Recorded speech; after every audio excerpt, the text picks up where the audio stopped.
Lesson. Maybe the evaluation for my English proficiency might be good, but the ratings, ratings is not so good. I don't know why, but it's not so popular among general public. I don't know why. So I thought about the idea. Maybe I have to modify the lesson by using Japanese more, that sort of thing. Interject some Japanese words. Maybe to clarify the meaning. Yeah, clarify the meaning. So and the length of the movie. 10 minutes might be the maximum. So, I would say most people would be happy with 5. Yeah, 5. So yeah, and posting time is also important. I posted on the day next day after the class. It was on Thursday, so it's not weekend. So ratings. So maybe we have to put on weekend, Friday, maybe Saturday would be better. I don't know about you, but when if I'm looking at YouTube or something, I think twice about movies which are more than 5 minutes long.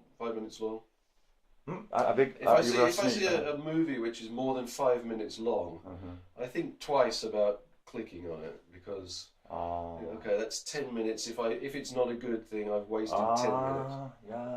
If it's 5 minutes, okay, I can live with that. But usually you click on something that's 10 or 15 minutes long, and after 5 minutes you've decided no. Yeah, that's true. So that's a difficult part of short movie, uploading short movie. So it's kind of making a commercial. So maybe I can understand why established broadcast media make kind of junk stuff. They have to make ratings. So impact, and they have to put media hype in the program, even in current topics. So if they made a proper a certain good evaluated program, their evaluation will increase, but upgraded, but the ratings, what the rating problem is, the ratings. Well, I mean, with a commercial, ratings are everything. That's the whole purpose of the commercial. So they have to have a hook. This is very important. They've got to have a hook, something which catches your interest, be it a good soundtrack. Or a very strong visual image. Visual image is important. Very much so. I mean, there is a huge difference between commercials on TV in Japan and commercials on TV in Britain or America. And the British and the Americans are very, very interested in the way that the Japanese make commercials. Basically, because in Japan, there's 2 things that you do which are completely antithesis, I suppose, to the way that we make them. Antithesis? Antithesis. Yeah. Machine law. Antithesis. They are against the common wisdom. True. And that is very, very short, repetitive. Repetitive. Same commercial twice. Boom, boom. And in Britain, we never do that. In America, they never do that. And you have like a 15-second blast, and then you do it exactly the same thing again, and that stays in people's minds, even if they're not concentrating on it. Kind of subliminal effect. Or it also, almost subliminal. In Britain, we don't do that. We prefer more sort of cerebral. Slightly higher thinking commercials. Some of the most famous commercials in Britain, for example, have been in a kind of a mini series of short stories, but usually 30 seconds, not 15. 30-second story, and everyone's like, what? Huh? What was that? And then they show the next part. Oh, okay. So people actually connect the two together and then want to see the next part.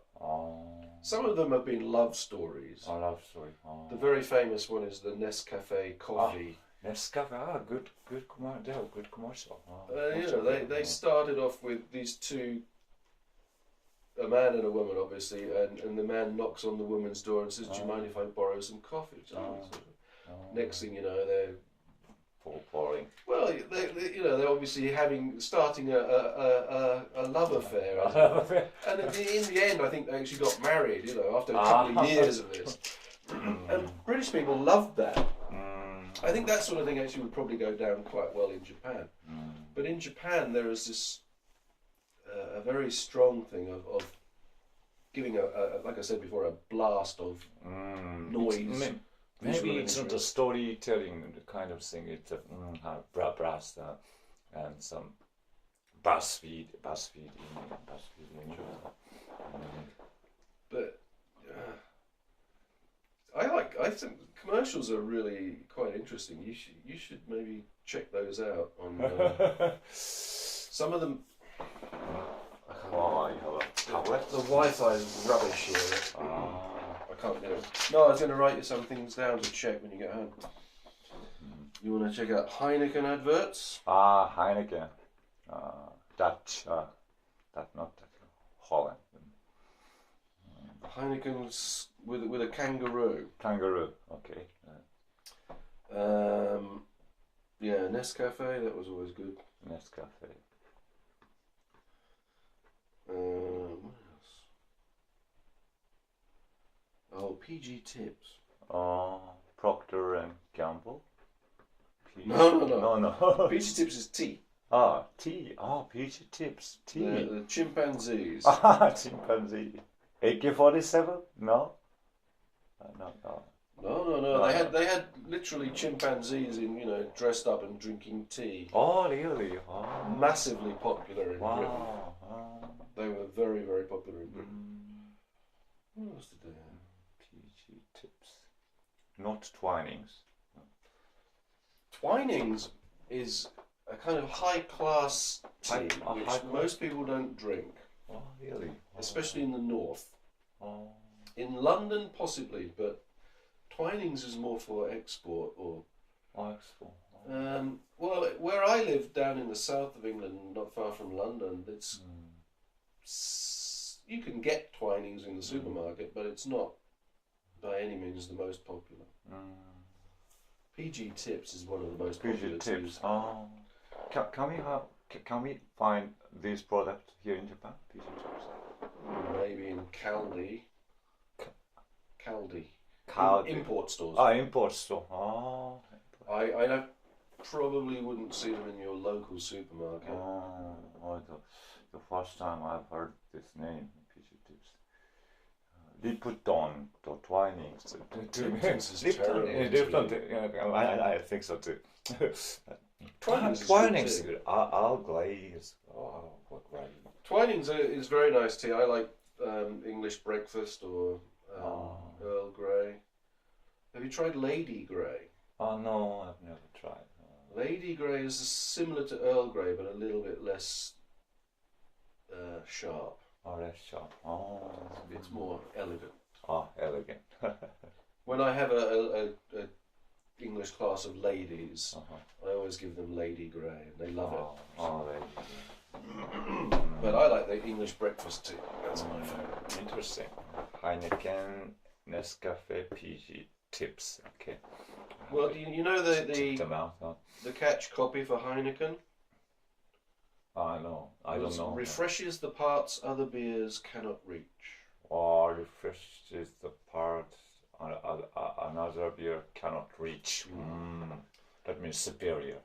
So, for example, they had one of the famous ones was Mr. Spock. Spock. You know Star Trek? Star Trek. He's got the sticky up ears. So they got Mr. Spock with his ears, and then he has a can of Heineken and he goes, "Ding." It was illogical. Illogical. But that was quite a clever commercial series, and there were all these. The Heineken one is very interesting with the kangaroo, because 10-second shot of a kangaroo bouncing across the stage, and just some didgeridoo music. Didgeridoo. The Australian one. And that was it. Just the kangaroo, boing, boing, boing, boing. And everyone was kind of, the hell was that, you know? And then there are another couple of commercials for other stuff. And then this Aboriginal guy comes along going, 10 seconds again, and he stops. He's, oh my God. And it's off again. I'm like, what? Huh? And then 2 more commercials. And that's it for that segment, right? And then about half an hour later, you get the commercials again. And then you see the Aborigine guy, someone gives him a Heineken. Like, oh, great. Throws a spear, and you just hear, That was a classic. People loved that, because it was a totally new style. Interesting. Nobody had ever, you know, first one didn't show product. Second one didn't show product. So everyone's, what the hell is going on? And that's one thing Japan is famous for, is not particularly making a point of showing the product in the commercials. So I've read some content at Practical English. Especially youngsters, young ones, if they feel like they are being marketed to, they shun or they shy away from that site or from that program. Oh yeah, very much so. The especially, for example, Coca-Cola. Or, you know, it's like really in your face. McDonald's and all that kind of stuff. Yeah, people will shy away from that.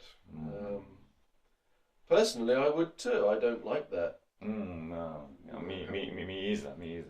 Being treated like an idiot, basically. Am I being marketed to?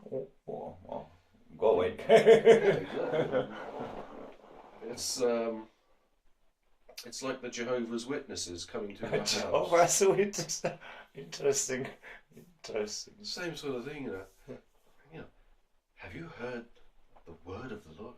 Go away. They say the Mormons as well, you know. Mormon. They always make me laugh, because they come up to you with their short hair and their ties on their mountain bikes, and you know, there's always 2 of them, right?